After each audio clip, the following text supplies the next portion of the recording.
Hello, good evening. How are you? I'll give you a second to get in the room. Today we are discussing transitioning your finances from single to married or couple.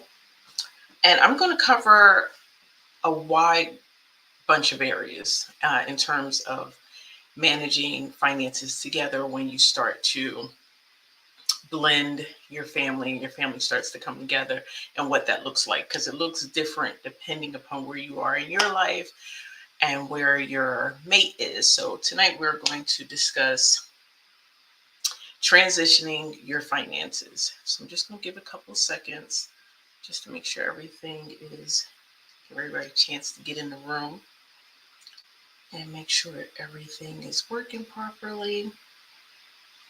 So one of the things I want to really talk about today is you to do any of this, to do any type of money management, particularly with someone else, you have to know yourself. And if you don't know you, I promise you, managing your finances with someone else will begin to show you who you are. So I am going to jump right into the topic this evening so that we can talk about. I have a lot of good stuff here for you in terms of just want to make sure I cover everything. So one of the things I want you to do is, what type of spender are you? What type of, how do you manage your money today? Because before you can transition your funds and commingle it with anyone, you need to first know who you are. And just do some self inventory, because if you're, let's say you've decided to take the plunge and you're going to get married, or you decided to combine your finances with your mate, what is your comfort level with your money? And releasing that to someone else, releasing that not only for someone to know how you spend your money, but also, are you comfortable with sharing your money? What I find it quite interesting is that folks will give a vow for their life to join their life with someone, but they will not release the funds. So there's no, well, I'm not going to say there's no right or wrong answer to how you manage your funds. I'm going to give you some tips on transitioning. If I have time at the end, I want to talk to you about kind of maybe the top 10 conflicts that you'll have with money. Now, if you haven't already, be sure to like this live, share it out so that other people can get this information. Because even if you're single, but you're thinking about transitioning, this will be helpful to you. So and this is why I say, where are you at in your life? Because that's what's going to be really important. And that determines how much money you have, what you need to protect, and it might determine some of your decisions. So let's say you're just leaving your mama house, you don't really have anything to share, you get swept off of your feet, or whatever your situation is, you kind of got to outline what that looks like. So I'm going to talk to you a little bit about me, to be a little bit transparent. So I was already, by the time I decided to share funds, get married, I was already established in my, I had my own money, I had my own house. But prior to getting married, my idea of marriage, that's the other thing, is we have our idea of what it looks like to share because we see hashtag goals and all these different things. And then it's reality. Okay. And we're going to take on this journey, because one of the things is, when you are in love, oh my goodness, sometimes we just cannot see clearly. Our eyeballs are not, we just don't ask all the right questions. I think people may have, and I didn't watch the whole Reza teaser that had everybody in a chokehold for so long. I only needed to watch a couple minutes of it to already know where it was going to go. But I want to just talk to you about this. When you are in love, and I'm talking about the euphoria, your bubbles and everything is going, you see everything not clearly. You don't have the full picture. You have your idea, you have your bias, you have what you think. And I'm telling you, I thought about it. I said, well, how will we manage funds? He's an executive. I'm kind of junior executive. We're both going up the corporate chain. He has more than me. You think about all these things, and then that's determining your decision. Well, here's the thing. I already lived on my own. I already had my own money. I was established. So I was just think this is my thought process. This is me. All the euphoria is in my, I'm just like, oh, um, and this is how different we were. The brief conversation we had about it. This is kind of because you're planning a wedding, so you don't have nobody paying for the wedding. Is y'all coming together planning a wedding, but you haven't joined money or anything like this. And his philosophy on it was, I have my money, you have your money, and we have a joint account. Okay, that sounds fair. In my mind, I was thinking, why? I mean, I can pay my own bills now. Why would I have a joint account? Why? And he was like, well, if you need to borrow money, you could just borrow it. That concept was foreign to me. What do you mean? I'm getting married and I'm going to borrow money from my husband? That doesn't make sense. So then we had a meeting of the minds and we decided to join forces. Again, I don't really know. I don't know the details of how he spends his money. I'm assuming because he looks shiny, everything looks great. He has a house. I have a house. We'll decide on the house. We'll figure it all out. I am telling you now, because if you're thinking about it, by the time the euphoria sits in, your mind may or may not. Now, granted, you go to premarital counseling, you may or may not do that. You may or may not discuss.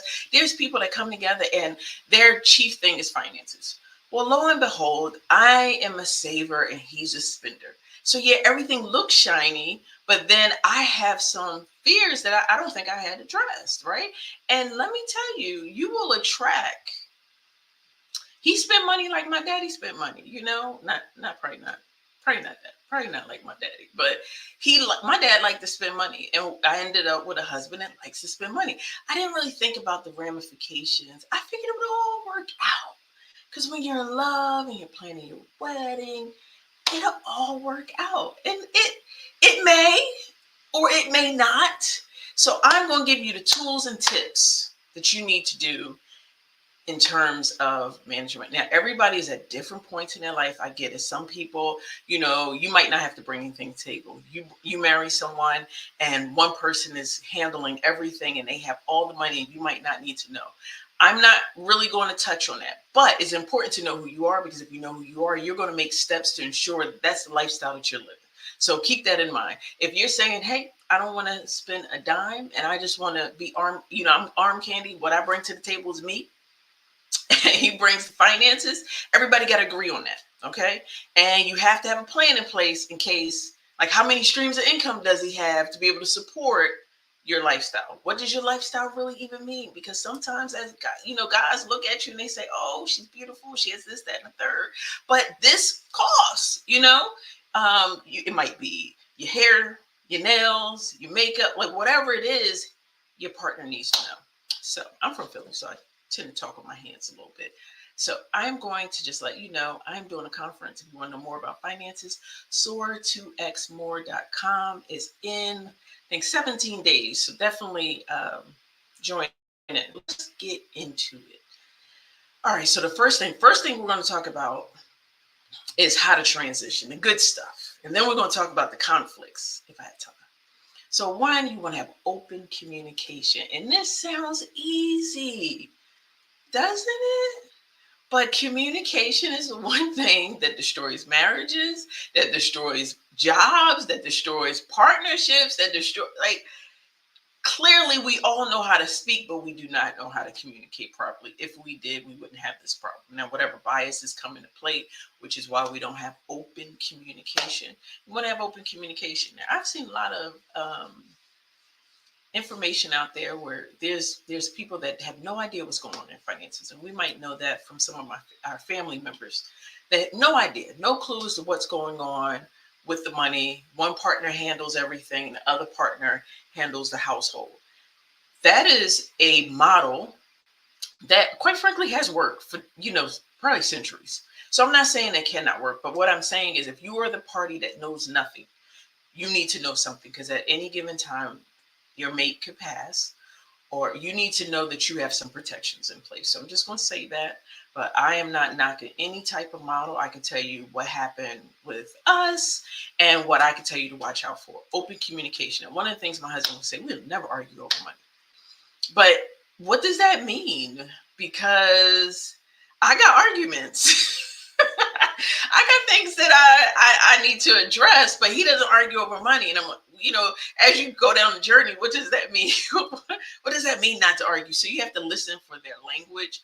What do they mean by that? Because every time he would say it, I think I would get upset because I would think, well, does that mean he's not going to discuss it? Because there's things that need to be discussed. We have to talk about certain things, and I'm one of those. Let's talk about it. Let's have a plan together. He's like, it's there. It's going to be okay. We're just going to, he's not worried. So you have to understand that. Now, I have seen a lot of some couples where they have the same mindset about money. They're both, either savers. They have their, and not everybody might have that story. And not everybody might have it whereas one person has more than others. So you have to balance that out and see what that looks like in your life. I want you to get real with you, because one of the things you need to know is about you. Because you will come up in such a harsh way when it comes to sharing money. You'll share, life, have babies, trust them with trust the person to make a baby with, to share life. But when it comes to that money, it gets tricky. Okay, so I want to talk to you because in case you are on your road to about to share, or you're newlyweds, or you're in that situation where you're thinking about it, you're preparing for it. Now, one of the things I could say was a pitfall. I felt like I needed to go. This is before I even was about to get married. I said, I need to go into a marriage with my own. I need to have this, that, the third, the fifth, the 10th.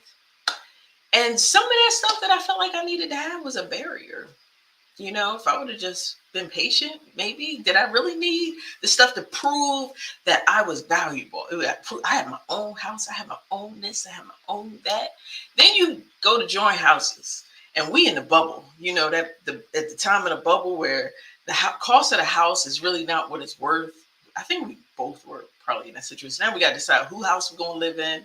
You can't really rent it out. If you do rent it out, you're still not going to get what you owe on it.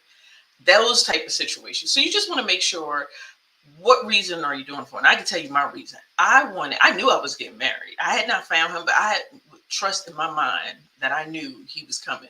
And I wanted to show him that I had this, I had that, and honestly, if that was the goal, I don't know that I needed a house. I could have rented. I was renting a house that was really nice. I'm just like, you know what? I need to have this. So think about why you're doing it.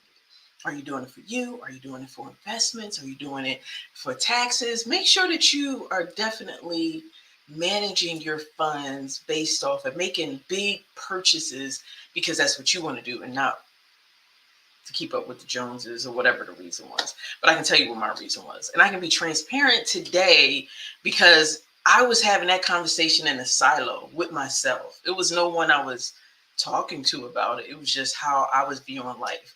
And when you grow up poor, and you start to climb the ranks, you want people, for me, I wanted people to know that I was valuable. And my value was kind of in my portfolio, my wallpaper. So thank goodness we graduated from that. All right.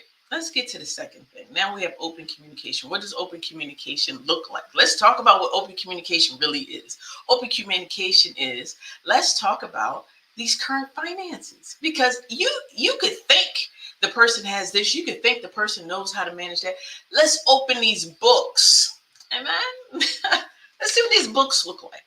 We want to go in and make sure that these books are lining up with what you're saying to me. Let's look at these accounts. Let's look and see, is things being paid on time? How many accounts do you have?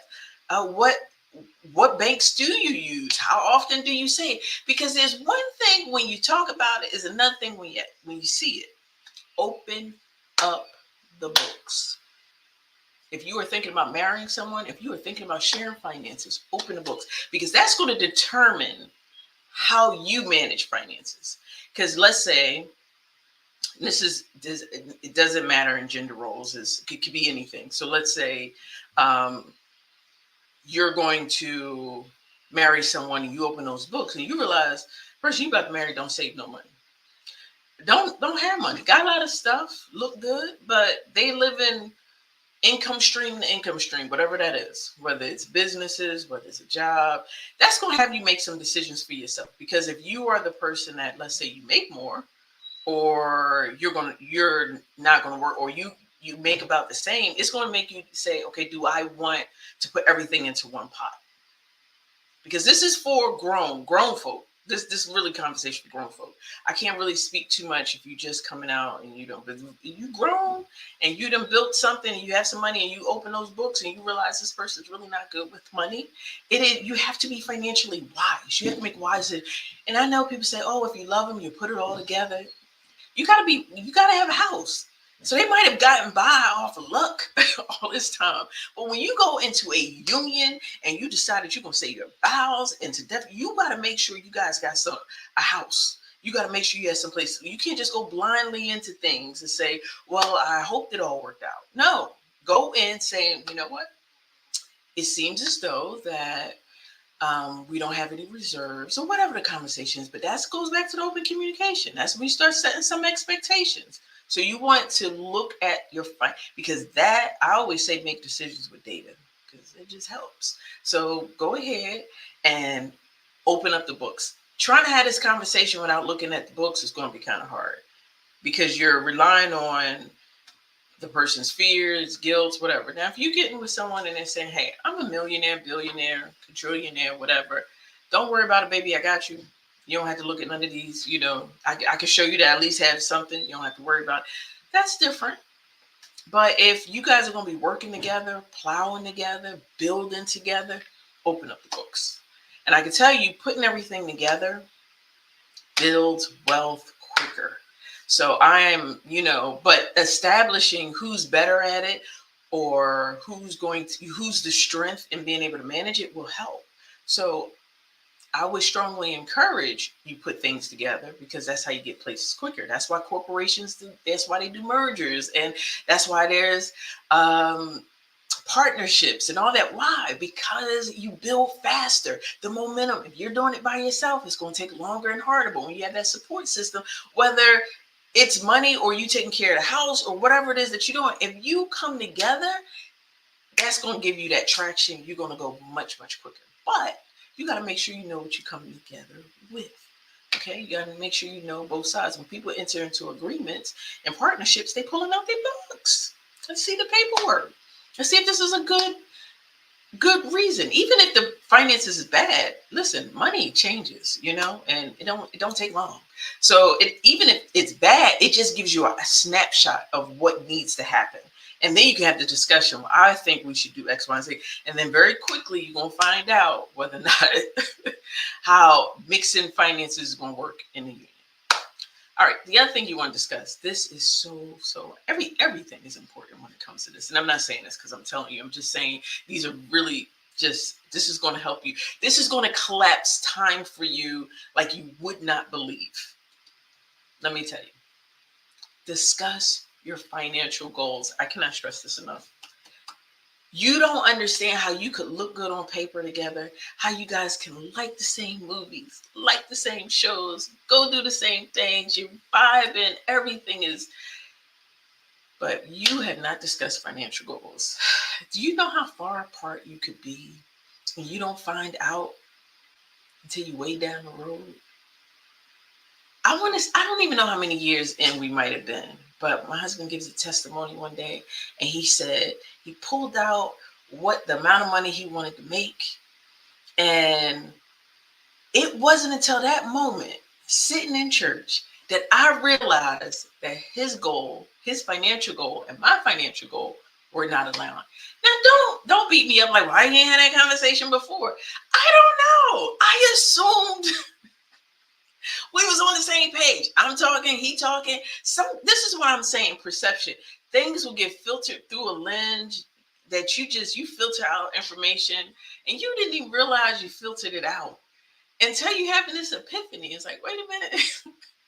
That's what his goal is? Okay, so if I'm praying for here and he's praying for here and I'm wondering why we're not moving along, that's why. So definitely discuss your financial goals. And if you're far apart, figure out how you can get closer. because you guys are together for a reason, and you're going to build that dynasty, that kingdom together, and you could definitely get there. But definitely discuss it, because you might say, "Hey, I want to retire by the time, I want to retire early, and I want to be able to do that." Your partner needs to know that. Because the other thing, your partner might be, I love working. I love going every day. It gives me joy. It gives me excitement. That's something you need to know, because that's going to impact your financial goals. If one person loves to work, but the other person wants to be an entrepreneur, you got to discuss it, and discuss it early. All right. The one that's the big one that you can, because I think there's a special on Netflix, and it was about finances. I only watched one episode, but one partner, they didn't have their finances together. They've been married for a long time. He was buying a bunch of video games. She was doing her thing over there. They couldn't, even get a down payment to be able to buy a house, because they didn't join finances. They didn't have financial goals. They were not together at all in terms of their finances and where they wanted to go. So I'm going to tell you that you should budget. Now you might say, hey, one person might not like budgeting. The other person might not like budgeting either. Someone might like savings. But if you guys come together and at least establish the budget, like what are we going to do? What are we working towards? What's coming in? Because if one person has been maintaining their life for however long they've been maintaining the other person, you need to know collectively, what do we need to manage for? Because you might want to make this big decision, but that's going to impact the team. And again, I'm not saying putting it together is what you should do. I'm just saying it does help things move along faster if you do that. But setting a budget, knowing what you're going to spend, particularly if you have kids, it just makes life better, makes everything better. It also teaches your kids to move along and make sure, even if you, when I say kids, your kids could be your dogs, your rabbits, your pet turtles, whoever. If you have other beings to take care of, is one person taking care of? You got to have those discussions about how, because somebody might say, hey, I love rescuing dogs. So there's going to be dogs coming in and out. When you have a bunch of dogs coming in and out, you might have damage to the house. You have to find these things out that tie into your finances. Whatever's tying into the finances, when you go to joint funds, you got to have that conversation. So the next one I want to tell you about is spending habits. Now you can learn a lot about someone's spending habits if you open the books. But some people might use cash, so you might not be able to see everything. But you want to know. This is one of the things that, hey, if you spend on your hair, your clothes, your, whatever, the other person needs to know about that, particularly if you're going to bring it together. And if you don't want to bring it together and you're going to keep it separate, they still need to know. Because, your partner is over there struggling. You decide to keep things separate, but you over here looking like new money, honey, new money. You want to level set on spending habits. If the person's real frugal and real tight and everything, every time you turn around, they're going to be arguing over, you can't do this, you can't do that. You need to know that, because during the honeymoon phase or prior to you get married, when everything got butterflies, you don't see that. Or if you see it and they tight, you love them so much that you don't pay it no mind. Listen, it is going to come up in the worst ways, especially if that's something that's going to trigger you. So you want to kind of step out, start having those conversations before you join funds. The other thing, I did talk about budgeting as a couple, because you're like, this is what my budget is. Hey, I like to spend $150 on, getting a facial once a month. How does that look when we bring everything together? Can you maintain the lifestyle that you have today if your partner has different goals? You want to make sure that, are we going to budget separate? Are we going to budget together? Are we going to have, you have to kind of have those conversations. So there's you budgeting, and then there's budgeting as a couple, but having that before you engage. You want to list, when you budget as a couple, again, about to open up the books, you want to list your income sources.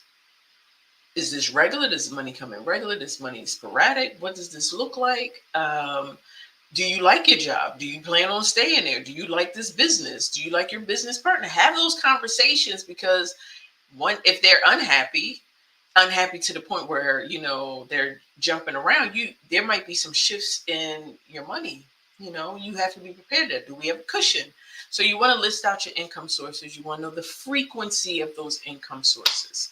This is extremely important. If you only have one and your partner only has one, then you have to make decisions. Okay, what if something happens to one of our sources of income? What does that look like? I remember when I moved down here, there was a couple that was healthcare.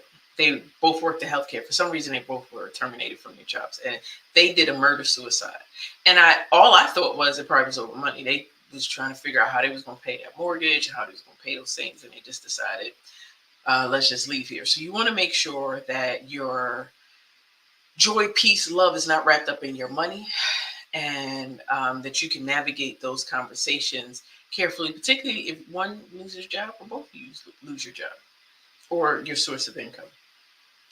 So what are your monthly expenses? What are your quarterly expenses? What are your yearly expenses? When you start to look at the budget, you got to pull all of that out. And those are things that you may or may not want to talk about when you're in bliss. But I'm telling you, it's important to have those conversations before you say I do. What's their savings like? What's the savings plan, your investment plan? You know, managing accounts is going to be really, so let me just talk about savings and investing. This is important because some people feel like savings you shouldn't save if you have debt or if you have these other things. So you want to make sure you get aligned with that, because you might say, I'm going to save all the time. Or what's your retirement plan look like? They might not have no retirement. These kind of conversations you definitely want to have. Know that if you were married, if your spouse was married before and he was married longer than 10 years, that first spouse has access to their retirement and Social Security. So you want to make sure, if there was those type of arrangements, make sure your name get changed on those documents, because sometimes that first spouse ends up being the name on everything, even after they marry new. So you definitely want to know what is going on, who's the name on some of the properties. You want to get very, very detailed in this new union. So that you can make a decision. Your partner might say it's going to stay that way. And that's one thing, but you just need to know about it so you don't have these surprises coming up later. Let's talk about managing accounts. Like when I tell you every account we had separate. We had nothing was similar. I had Comcast, he had Verizon. I had BJ's, he had Costco. I had Sprint, he had Verizon. I had Liberty Mutual, he had Geico. There was zero alignment on any of the type of accounts we use. So we didn't have the same bank. So it's like, okay, you coming over to the bank that I have? Am I coming over to the bank that you have? So you want to have those conversations so that you know what is going on. And because those could be tough decisions. Let me tell you, you can save so much money changing or researching your car insurance every 6 months when it comes to renewal. But how many people do it? You do not. You likely have the same insurance you have had forever. You likely had the same phone company you've had forever. So imagine getting into a union and this beloved company you have, and your spouse has a different. That again, you got to now have that conversation. Do I want to engage in this, or do I want to keep the plan that I have? I've been with this company forever. So there are so many small things that you think are easy when you make a union, but it's not. You have to have the conversation and you have to decide. Spoiler alert, I ended up giving up all of mine. I went from Comcast to Verizon, BJ's. Now, I think we got BJ's and Costco these days. I don't know if you have it where you are, but it's a journey. It's you want to, of course, you want to make the best decision based off of what is it going to cost. But sometimes one partner is very attached to that company. So even though you might have an argument like, well, my company is cheaper, their value might say, well, this company is better. So you have to then evaluate how you're going to go about making the decision on which companies that you move for. I hope this is helping you.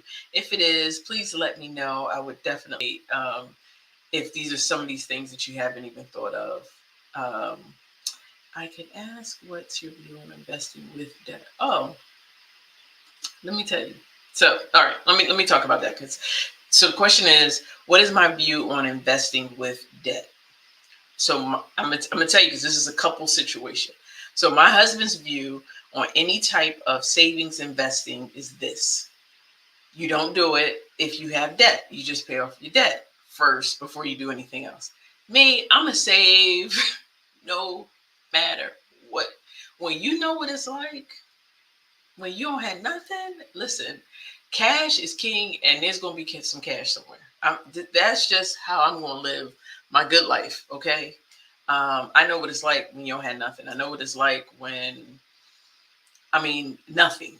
So for me, I'm always going to prioritize savings. Um, so let's talk about it. Let's say you have a car note, and your car note, you have an interest rate. I hope, I mean, a high interest rate. Let's say it's 22%, something crazy. If you're going to invest, the most you're going to get off an investment, likely, I mean, on average, you're getting, maybe 6 to 11%. So you really want to use that money towards paying off that car note.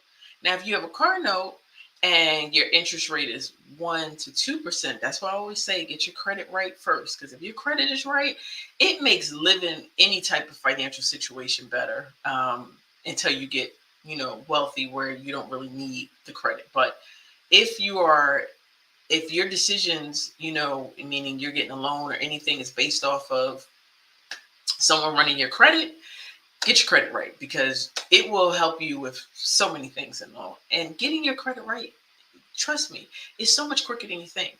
A lot of it is you just got to face it, right? Just got to face those issues, and it will move right along. So if you have an interest rate of 1.2, 1 to 2%, maybe 3%, 4, and your investment is going to get you 6 to 11, then don't take that $10,000 or that $5,000 and pay the debt off.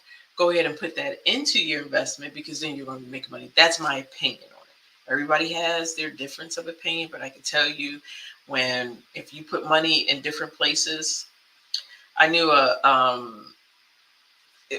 couple. They didn't look like they had money, but when the husband died, I mean, because I think this is no shade to anybody in terms of living in trailers and things like that. They didn't look like they had money. But listen, when he died, she had just checks coming in the mail from everywhere. So sometimes it's just nice to put money in different places, particularly if your interest rate is so low on things that you're not paying that much interest. You could take that money and put it into an investment, my opinion. Let me see if there's any more questions about that. All right, so let's go into handling debt. So that's kind of how, I view handling debt. You should have a payoff plan, but you want to discuss it. So this is why you have to have that conversation early. And what does your debt look like? What does my debt look like? What's the propensity to, continue in this debt and get more debt? So you want to have that conversation, and not just a conversation, but hopefully an action plan for how to get the debt down if you have debt coming into a marriage. Because I was going to talk about it later, but conflict in money, that is pretty much one of the number one ways you can have conflict in your relationship when it comes to money, is over debt or a lot of spending. So when you have, all right, so let's say you talked about everything, you guys got your budget together, everything is working well, you want to have routine check-ins. So one of the things that really helped in my union was to, let's just schedule it, because we're very busy. So let's schedule it, and we schedule it during the day when the kids are in school, so that we can have a weekly meeting time to discuss budget. And what that means is, what's coming up for this next week? What things do you have going on? What things do you need money for? What bills are showing up? Those type of things come up. And that way everybody's in the know. No one thinks something is going on that shouldn't be, because those kind of thoughts that creep up if you're not having those regular check-ins. Because then everything, let's say something gets off track. And it's like, what was you doing with the money? What was you doing? So it's good to have those routine check-ins, be very transparent, bring everything out, open up the accounts, see where we're at. And then one person isn't making all the decisions to try to solve everything. And I know some people don't like dealing with money, and they don't like having a conversation. So you have to kind of work through that, because money is something that you'll need for the rest of your good life. So you have to be able to have that conversation with your mate.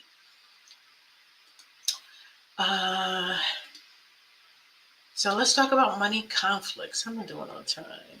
Let's talk about money conflicts. And I'm just going to tell you probably the good 10 areas. So if you did everything I told you on the first half of this, then you don't have to worry about the second half, which is conflicts in money with your mate. These are the areas where you will have conflicts if you don't have an open communication, if you don't have a discussion. And so if the conflicts come up, what are you going to do about it? How are you going to handle, how are you going to manage it? One of the areas that you're going to have, you could potentially have money conflicts is when there is different financial priorities. That's why I said earlier, what's your goal? Because assuming what the person's goal is not the same as having the conversation. Everybody coming to the conversation, being honest about what are your financial priorities? What do you want to get done? And what happens when it competes? What happens when I want a small house, he wants a big house, or I want to travel the world, but what you got to have that conversation. What are the priorities? And then once you put it down on paper, hopefully, or screen, you can decide. You know how it is when we have things to get done, and make decisions on how we determine whose priority. Hopefully you can come together and you guys have the same priority, but if you don't, then you have to make a decision and say who wins out this time. It might be this quarter is what you want, and next quarter is what I want, and we're going to fund each event accordingly. The other thing, obviously, because I've said this continuously during this live, is lack of communication. Yes. If you're going to have conflict, it's because you're not talking about it. And somebody's seeing what you're doing. Because I've seen things where, one person in the marriage is broke and the other one isn't. And I'm just like, how does that work? How does it work when you don't have money, but your spouse has money? I know that there's a way that happens, but if we ain't got money, we both ain't got no, we both struggling. But that's my philosophy. You can have a different philosophy. You could say, well, this person kind of just, always waste their money, so that's why they don't have it. So I get it. I get that there's different types, but you want to have that communication about the money so that, and understand that, hey, if you squander away your money, please don't look at me because I don't have it. You might have that mindset. That might be how your marriage works, and it works well. So I'm not saying anything against that. But also know that if you bring children into that environment, they're going to make decisions on how they handle money based off of how you and your spouse handle money. The other thing you won't argue over is debt, and we talked about that. This is one that I think that is kind of key. Income disparity. One person making more than the other. This is why you have to have that conversation, because especially when it comes to gender roles and those type of things and expectations, what happens when one person falls down on their luck, or they get they're not able to work due to a disability? How is that impacting the marriage? How is that impacting your finances? And how are you guys going to navigate through that? Having that conversation, because sometimes when you get married, depending on how old you are when you get married, if you're not already in that situation with disability, sometimes you don't even want to think about that even happening. You don't want to think about death. You don't want to have you might not have no life insurance because you don't even want to cross that bridge. I don't want to talk about it. But you have to have that conversation, because as we see, if you live in this good United States of America, this food that we're eating is not good for us. So unless you're growing your own food, you're eating this food and we don't know what's in it, you want to have the conversations about what happens if something happens to me, so that everybody is, is aware. So you want to have that income disparity, because if one person makes the most money, what happens if something happens to that income? What does that look like in the household? Have the conversation, because it's important to have it so you know what you'll do. So when it does happen, or if it does happen, you know how to navigate. But if you've never had the conversation, it's devastating to the household.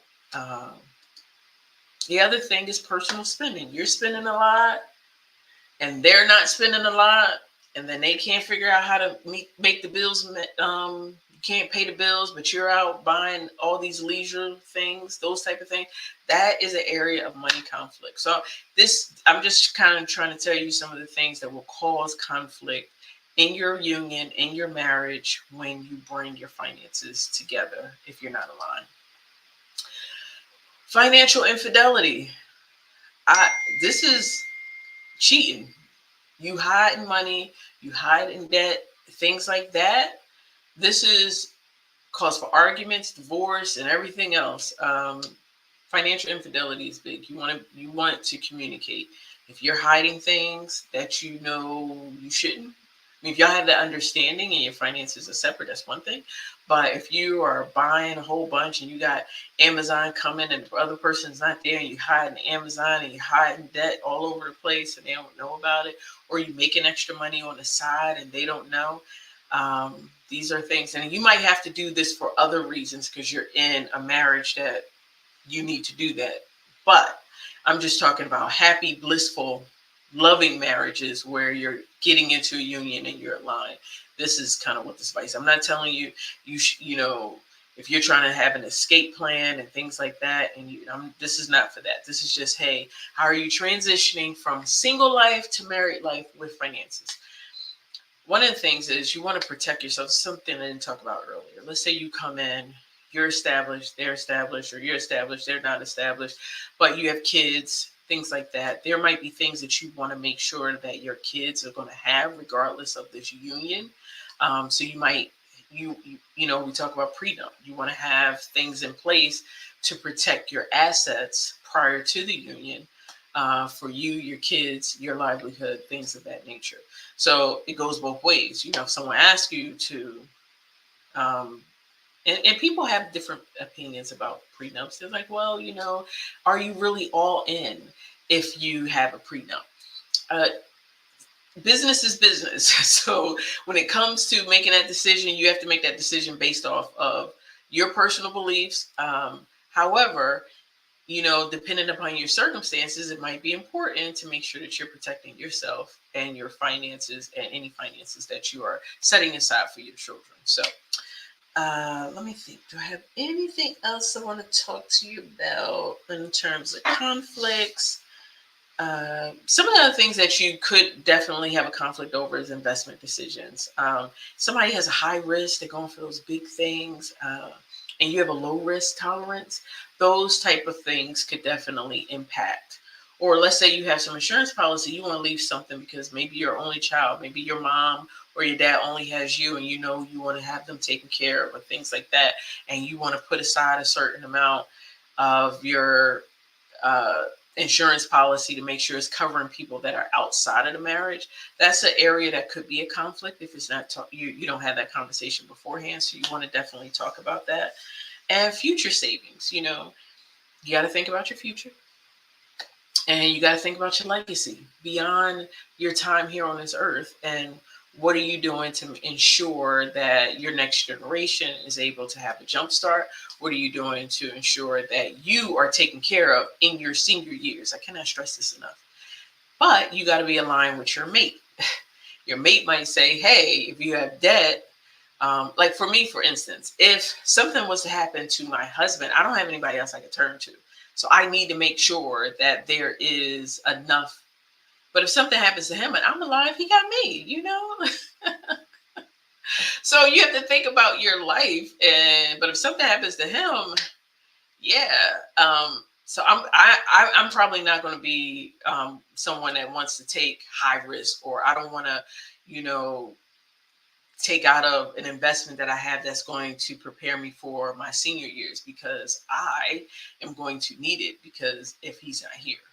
So those are some of the things that you want to think about. Your life, what your life would look like with your mate if something happens to your mate, and then how you're going to navigate this world together to build an empire. Because if you're coming together for a union, it's not just for love, it's also to build. So if you're building and you are reproducing and you're multiplying, you want to make sure that you do it in a way that you can have harmony, and you have more harmony when you have an open line of communication.